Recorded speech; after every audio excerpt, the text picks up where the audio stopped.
Hello friends, welcome to the channel.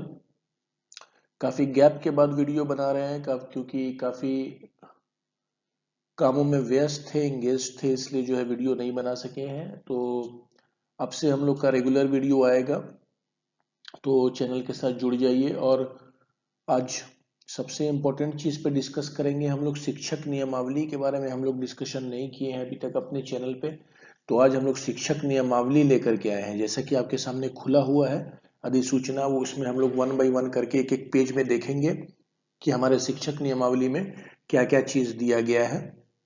ये इसलिए important है क्योंकि 1,20,000 के करीब शिक्षक ऑलरेडी ज्वाइन कर चुके हैं, लगभग 1 लाख के करीब, और 1 लाख वैकेंसी और आ रही है, प्लस मेरिट लिस्ट और सेकंड आएगा, तो टोटल 2 लाख, 2.25 लाख करीब करीब टीचर्स फील्ड में बीपीएससी के थ्रू चले आएंगे।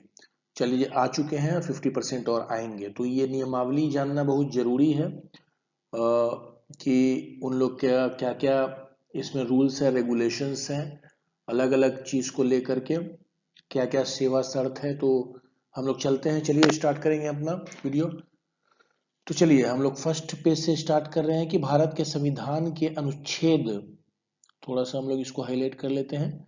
भारत के संविधान के अनुच्छेद 309 के प्रंतुक के अधीन प्रदत्त शक्तियों का प्रयोग करते हुए बिहार राज्यपाल के द्वारा राज्य के प्राथमिक, मध्य माध्यमिक, उच्च माध्यमिक, उत्क्रमित उच्च माध्यमिक और नव स्थापित उच्च माध्यमिक विद्यालय में विद्यालय अध्यापक के पद पर नियुक्ति एवं उनके सेवा शर्त को विनिश्चित करने हेतु निम्नांकित नियमावली बनाते हैं। तो ये जो है क्लियर दिया गया है कि बिहार राज्यपाल के द्वारा जो है ये आपको नियमावली बनाया जा रहा है उनके थ्रू। अब उसमें नंबर 1 पे जैसे हमारा दिया है कि संक्षिप्त नाम एवं विस्तार एवं प्रारंभ, ये क्या है कि यह नियमावली बिहार राज्य विद्यालय अध्यापक, जिसमें क्या क्या चीज आएगा, नियुक्ति, स्थानांतरण की प्रक्रिया है। जो लोग आप लोग सोच रहे हैं कि स्थानांतरण नहीं होगा, तो देखिए इसमें स्थानांतरण की प्रक्रिया भी है, अनुशासनिक कार्रवाई की भी प्रक्रिया है, प्लस सेवा शर्त। सेवा शर्त जो है आपकी जो सर्विस है उसका शर्त क्या क्या है, नियमावली 2023 कही जाएगी। तो इसको नियमावली को जो बोला जाएगा वो इस तरह से बोला जाएगा कि बिहार राज्य विद्यालय अध्यापक नियमावली 2023 ये कहा जाएगा। ब्रैकेट में नियुक्ति, स्थानांतरण, अनुशासनिक कार्रवाई एवं सेवा शर्त है। इसका विस्तार संपूर्ण बिहार में होगा। देखिए सिर्फ बिहार के लिए, टोटल बिहार के 38 जिलों में, टोटल हमारा जिला है, टोटल में होगा ये। यह राजपत्र के प्रकाशित होने की तिथि से प्रवृत्त होगी। तो राजपत्र के प्रकाशित होने की तिथि से प्रवृत्त होगी ये। चलिए अब इसमें परिभाषाएं देख लेते हैं। इस नियमावली में जब तक विषय या संवर्ग के विरुद्ध कोई बात न हो, मतलब कि सरकार से अभिप्रेत है, सेकंड प्रशासकीय विभाग से अभिप्रेत है, विद्यालय से अभिप्रेत है, जिसमें बिहार राज्य द्वारा संचालित एवं नियंत्रित राजकीय राजकीयकृत प्रोजेक्ट कन्या एवं राजकीय बुनियादी विद्यालय, जिसमें सभी उत्क्रमित नव स्थापित उच्च माध्यमिक विद्यालय भी सम्मिलित होंगे। नेक्स्ट हमारा है प्राथमिक विद्यालय जो 1 से 5 होगा, मध्य विद्यालय अभिप्रेत है जो 1 से 8 है, अथवा 6 से 8 तक की पढ़ाई होती है, जिसमें प्रारंभिक विद्यालय से अभिप्रेत है यह विद्यालय जहां 1 से 8 अथवा 6 से 8, ठीक है, एवं अथवा 1 से 5 तक की पढ़ाई होती है। फिर माध्यमिक विद्यालय से अभिप्रेत है जो कि राजकीयकृत प्रोजेक्ट कन्या, उच्च माध्यमिक विद्यालय, नव स्थापित माध्यमिक विद्यालय, उत्क्रमित माध्यमिक विद्यालय जिसमें कक्षा 10 तक की पढ़ाई होती है। नेक्स्ट है उच्च माध्यमिक विद्यालय से अभिप्रेत है जो कि राजकीयकृत प्रोजेक्ट कन्या, उच्च माध्यमिक विद्यालय, नव स्थापित उच्च माध्यमिक विद्यालय, उत्क्रमित उच्च माध्यमिक विद्यालय जिसमें कक्षा 12 तक की पढ़ाई होती है। देखिए उच्च माध्यमिक है ये। फिर जिला परिषद से अभिप्रेत है बिहार पंचायती राज अधिनियम 2006 के अंतर्गत जिला परिषद, फिर पंचायत समिति, फिर ग्राम पंचायत, फिर नगर निकाय से अभिप्रेत है, संवर्ग से अभिप्रेत है, नियुक्ति प्राधिकार से अभिप्रेत है, जो कि संबंधित जिला के जिला शिक्षा पदाधिकारी। तो ये नियमावली अभी सभी से अभिप्रेत है, देख सकते हैं। तो अनुशासनिक का प्राधिकार से अभिप्रेत है और अपीलीय प्राधिकार से अभिप्रेत है, जो कि संबंधित प्रमंडल के क्षेत्रीय शिक्षा उप निदेशक के अंडर में है। उसके बाद विद्यालय अध्यापक से अभिप्रेत है। इस नियमावली के अधीन 1 से 5 तक के अध्यापन हेतु नियुक्त मूल कोटि के विद्यालय अध्यापक, 6 से 8 के लिए वहां के विद्यालय अध्यापक, 9-10 के लिए 9-10 के विद्यालय अध्यापक, 11-12 के लिए 11-12 के विद्यालय अध्यापक, विशेष विद्यालय अध्यापक से अभिप्रेत है। देखिए विशेष विद्यालय जो कि अभी वैकेंसी आई हुई है TRE 2 में, तो उससे भी अभिप्रेत है, जिसमें माध्यमिक, उच्च माध्यमिक, प्रारंभिक विद्यालय में विशेष आवश्यकता वाले बच्चों को शैक्षणिक अनुसमर्थन प्रदान करने हेतु इस नियमावली के अधीन नियुक्त विषय विशेष विद्यालय अध्यापक। चलिए, फिर ये प्रधान अध्यापक से अभिप्रेत है, जो कि प्रिंसिपल, हेडमास्टर, जो कि बिहार राज्य उच्च माध्यमिक विद्यालय नियमावली 2021, बिहार सेवा नियमावली 2014 एवं बिहार राज्य के माध्यमिक विद्यालय सेवा शर्त नियमावली 1983, ठीक है, 1983 के अधीन उच्च माध्यमिक विद्यालय में नियुक्त प्रधान अध्यापक, प्रचार अथवा बिहार राजकीयकृत प्राथमिक विद्यालय शिक्षक स्थानांतरण, अनुशासनिक कार्रवाई एवं प्रोन्नति नियमावली 2018 के प्रावधानों के अंतर्गत मध्य विद्यालय में कार्यरत प्रधान अध्यापक अथवा बिहार राज्य उच्च माध्यमिक विद्यालय प्रधान अध्यापक नियुक्ति, स्थानांतरण, अनुशासनिक कार्रवाई एवं सेवाशर्त नियमावली 2021 समय समय पर यथा संशोधित के प्रावधानों के अंतर्गत उत्क्रमित माध्यमिक विद्यालय, नव स्थापित उच्च माध्यमिक विद्यालय में कार्यरत प्रधान अध्यापक। तो सारे प्रधान अध्यापक सारे नियमावली के थ्रू रिक्रूट हुए, जो रिक्रूट हैं सब इसके जो है इसके अभिप्रेत है। नेक्स्ट, प्रधान शिक्षक से अभिप्रेत है, पूर्व से नियुक्त पंचायती राज संस्था एवं नगर निकाय संस्था अंतर्गत नियुक्त शिक्षक से अभिप्रेत है। शिक्षेत्तर कर्मी से अभिप्रेत है, जो कि राज्य सरकार के विद्यालय में कार्यरत कर्मी जो शिक्षण कार्य में संलग्न नहीं है, तो शिक्षेत्तर कर्मी जो कि नॉन एकेडमिक जो है में है, वो भी अभिप्रेत है। फिर विश्वविद्यालय से अभिप्रेत है, अधिनियम से गठित विश्वविद्यालय या विश्वविद्यालय अनुदान आयोग से मान्यता प्राप्त विश्वविद्यालय। राष्ट्रीय अध्यापक शिक्षा परिषद से अभिप्रेत है, जो कि राष्ट्रीय स्तर पर जो होता है। पात्रता परीक्षा से अभिप्रेत है, तो पात्रता परीक्षा जो ऑलरेडी होता है बिहार सरकार या केंद्र सरकार के प्राधिकृत एजेंसी, इस नियमावली के अंतर्गत आच्छादित संवर्गों से हेतु आयोजित की जाने वाली पात्रता परीक्षा। शिक्षक प्रशिक्षण से अभिप्रेत है, तो वो जितना भी शिक्षक प्रशिक्षण होता है NCT के थ्रू, जो भी DLED है, BEd है, BAed है, BSc एड की उपाधि 3 वर्षीय का कृत है, कंबाइंड है, 4 साल का भी कंबाइंड है, तो ये सब इससे भी आपको अभिप्रेत है। स्पष्टीकरण, शिक्षक प्रशिक्षण के किसी भी उपाधि की मान्यता के बिंदु पर अथवा किसी उपाधि विशेष के समतुलता के बिंदु पर किसी भी प्रकार के विवाद की स्थिति में राष्ट्रीय अध्यापक शिक्षा परिषद NCT के परामर्श से विभाग का निर्णय अंतिम होगा। तो NCT से जो परामर्श होगा वही विभाग का अंतिम निर्णय होगा। जैसे कि आपको 1 to 5 में BEd जो है वो नहीं माना गया क्योंकि सुप्रीम कोर्ट ने डिसीजन दिया। सुप्रीम कोर्ट के डिसीजन को NCT ने माना, इसलिए NCT का जो डिसीजन हुआ वो फाइनली सर्वे हुआ और उसमें BEd को शामिल 1 to 5 में नहीं किया गया। उस तरह आयोग से अभिप्रेत है, आयोग से अभिप्रेत हो गया। फिर नेक्स्ट में हम लोग पॉइंट में आते हैं कि संवर्ग का गठन। अब क्या कि शिक्षा विभाग में नियंत्रणाधीन राजकीय बुनियादी विद्यालय, राजकीय प्रोजेक्ट कन्या विद्यालय में नियुक्त होने वाले विद्यालय अध्यापक का संवर्ग होगा, ठीक है ना। प्राथमिक एवं माध्यमिक के मूल कोटि एवं स्नातक कोटि के विद्यालय अध्यापक तथा माध्यमिक विद्यालय एवं उच्च माध्यमिक विद्यालय में विषयवार विद्यालय अध्यापक का अलग अलग संवर्ग होगा। यह संवर्ग जिला स्तर पर होगा। तो सभी अलग अलग जो है प्राइमरी का, माध्यमिक का, सीनियर सेकेंडरी का, इन लोग का संवर्ग जो है अलग अलग संवर्ग होगा।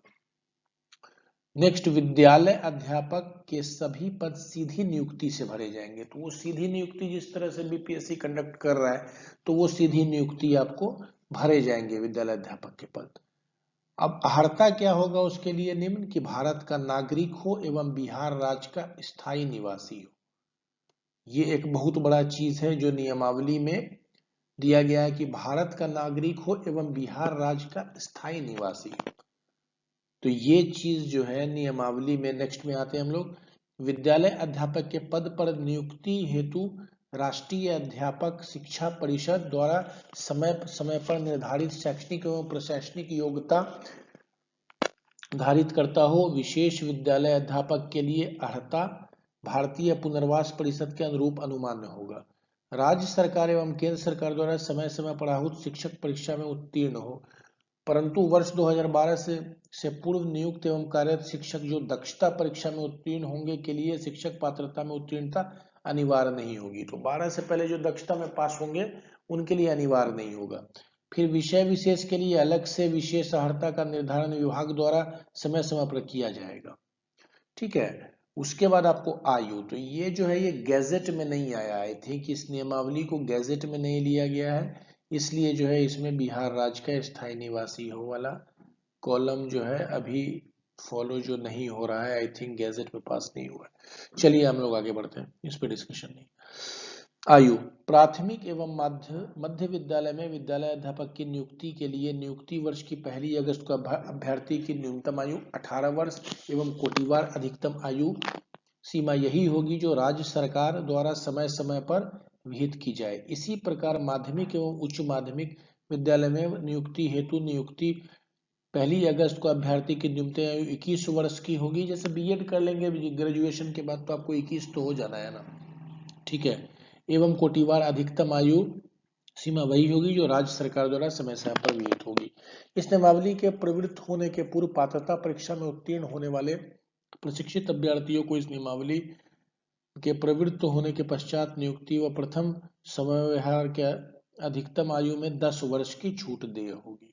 जिस विधिवत विषय या विषय समूह में पात्रता नहीं ली गई है, उस विनिर्दिष्ट विषय या विषय समूह के पात्रता परीक्षा उत्तीर्ण प्रशिक्षित अभ्यर्थी को नियुक्ति के प्रथम समन्वयहार में अधिकतम आयु 10 साल की छूट होगी। ठीक है। चलिए नेक्स्ट में क्या है, परंतु पंचायती राज संस्था एवं नगर निकाय संस्था अंतर्गत नियुक्त एवं कार्यरत शिक्षकों के लिए अधिकतम आयु उम्र की सीमा शिथिल करने हेतु राज्य सरकार द्वारा अलग से निर्णय लिया जा सकेगा। आरक्षण, अब रिजर्वेशन में आते हैं। राज्य सरकार के अधीन सीधी नियुक्ति के में सामान्य प्रशासन के द्वारा लागू आरक्षण की प्रावधान प्रभावी होगा, परंतु प्राथमिक एवं माध्यमिक विद्यालय में मूल कोटि व स्नातक कोटि के विद्यालय अध्यापक के पद प्रत्येक विषय में न्यूनतम 50% महिला अभ्यर्थियों की नियुक्ति की जाएगी। तो 50% महिला अभ्यर्थी होंगे। विषम संख्या रहने पर अंतिम पद महिला अभ्यर्थी के लिए चिन्हित किया जाएगा। विषम परिस्थिति रहने पर क्या होगा, विषम संख्या कि महिला अभ्यर्थी को दिया जाएगा। प्राथमिक एवं माध्यमिक मध्य विद्यालय में मूल कोटि एवं स्नातक कोटि के विद्यालय अध्यापकों के लिए विषयवार आरक्षण रोस्टर का संधारण समेकित रूप से जिला स्तर पर किया जाएगा। ठीक है ना। इसी प्रकार माध्यमिक एवं उच्च माध्यमिक विद्यालय के विद्यालय अध्यापक के लिए विषयवार आरक्षण रोस्टर का अलग अलग संधारण जिला स्तर पर किया जा सकेगा। विद्यालय अध्यापक का आरक्षण समाशोधन से संबंधित कार्य जिला शिक्षा पदाधिकारी द्वारा किया जाएगा। इस नियमावली के प्रवृत्त होने के बाद प्रथम समव्यवहार में विद्यालय अध्यापक के पद पर नियुक्ति होती है। आरक्षण बिंदु 1 से रोस्टर प्रारंभ होगा। नियुक्ति की प्रक्रिया क्या होगी? शिक्षा विभाग द्वारा विद्यालय अध्यापक के पद पर सीधी नियुक्ति हेतु जिला स्तर पर रिक्त पदों की गणना कर रोस्टर क्लियरेंस के साथ आरक्षण कोटिवार अधिसूचना आवश्यकता अनुसार आयोग को भेजी जाएगी, जो भेजी गई थी। सीधी भर्ती हेतु प्राप्त अधिसूचना के आलोक में आयोग रिक्तियों की संख्या विज्ञापित करेगा। आयोग द्वारा विज्ञापित आवेदन पत्र में विद्यालय अध्यापक संबंधी योग्यता के संबंधित स्वघोषणा के आधार पर उनकी उम्मीदवारी का मूल्यांकन किया जाएगा। परीक्षा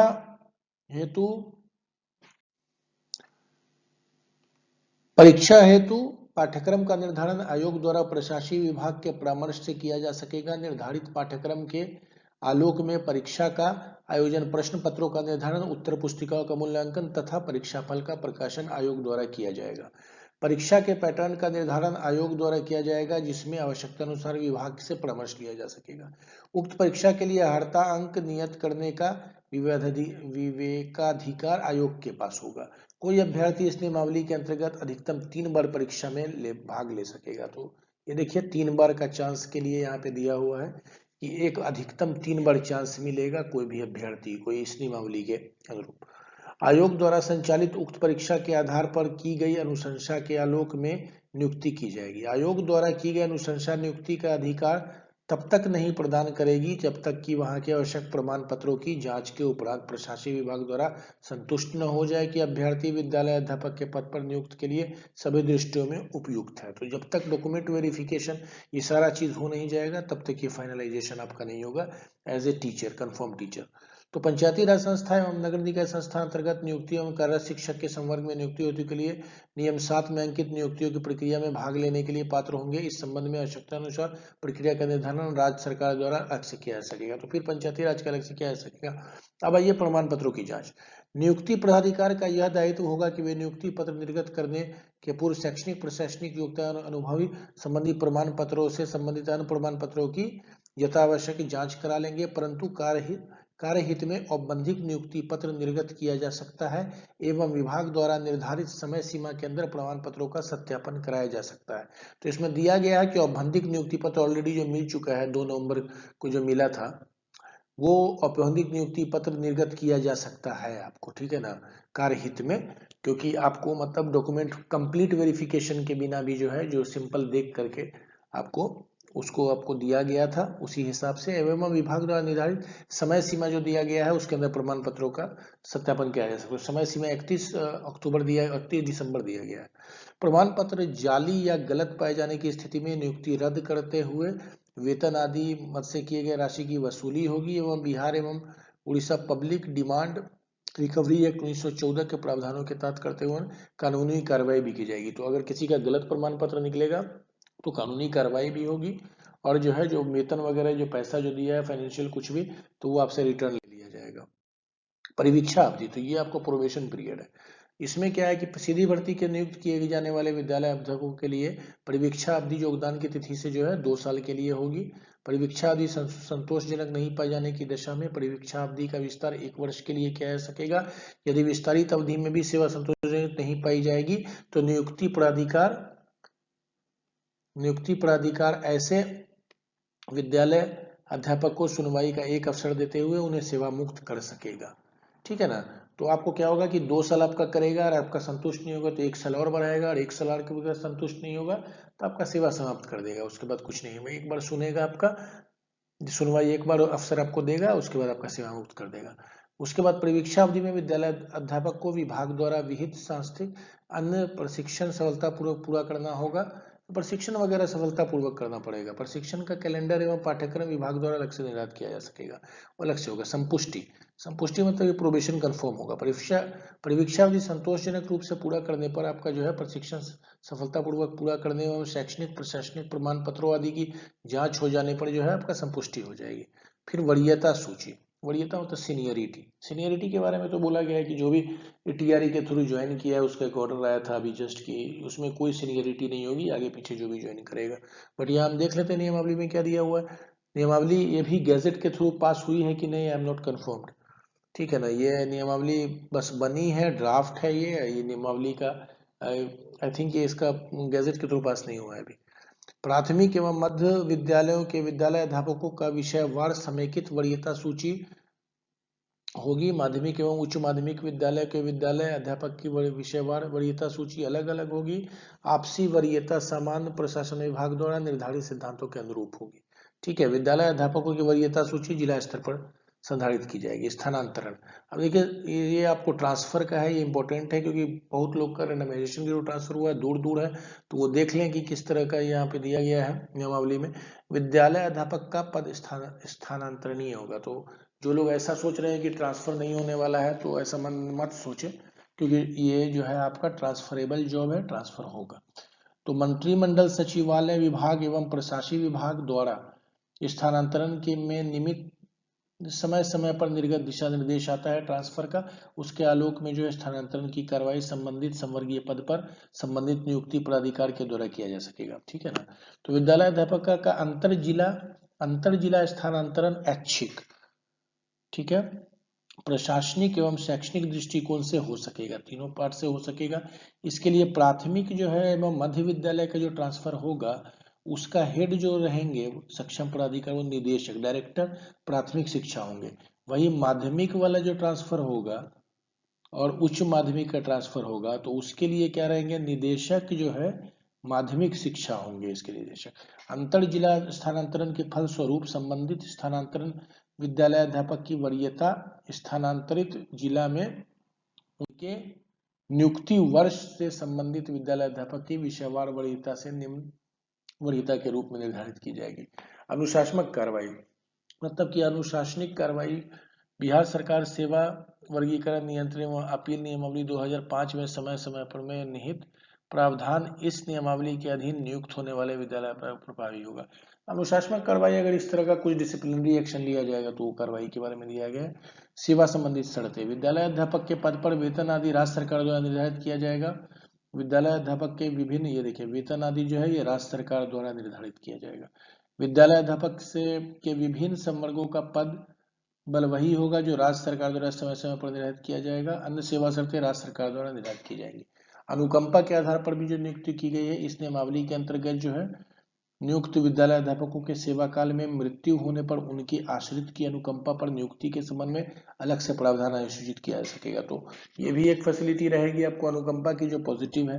आचरण संहिता, निर्धारित पाठ्यक्रम को सुगम एवं सुलभ ढंग से पूर्ण करना। जो आचरण संहिता आपका रहेगा कैरेक्टर जो स्कूल के लिए, वो क्या क्या आपका है कि आपका सुगम एवं सुलभ ढंग से पूर्ण कराना है आपको आपका सिलेबस। समय पर विद्यालय आना, निर्धारित रूटीन के अनुसार कक्षा में संचालन करना।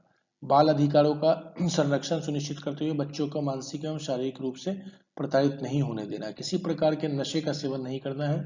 सामाजिक कुरीतियों में विशेषकर बाल विवाह में दहेज प्रथा को दूर करने में सक्रिय भूमिका निभाना है।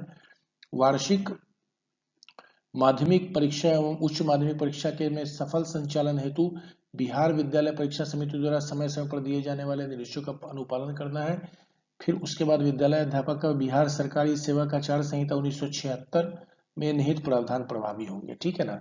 नेक्स्ट जो है वो लास्ट शिकायत एवं अपील, इस नियमावली के अधीन नियुक्ति संबंधित शिकायत अपील तथा इस नियमावली के अधीन कार्यरत विद्यालय अध्यापकों की सेवा शर्त से जुड़े मामलों पर अपील सुनकर विनिश्चय करने की शक्ति क्षेत्रीय शिक्षा उप निदेशक की होगी। चलिए, प्रकीर्ण में वो दिया गया है डिटेल्स अलग अलग, उसको देख सकते हैं, उसमें कुछ नहीं है। तो ये नियमावली है, नियमावली गैजेट में आई थी कि अब तक नहीं आई है, बट ये नियमावली के एक ड्राफ्ट आया है, ड्राफ्ट में यही सब शर्तें हैं, तो आप लोग देख लीजिए, आपके काम की है। और क्योंकि 2 lakh with teachers almost join करने वाले हैं, 1 लाख के करीब कर चुके हैं, तो ये काफ़ी यूजफुल रहने वाला है। तो इसी तरीके के यूजफुल वीडियो देखने के लिए चैनल को लाइक कीजिए, सब्सक्राइब कीजिए, फिर हम लोग नेक्स्ट वीडियो के साथ आएंगे। Thank you.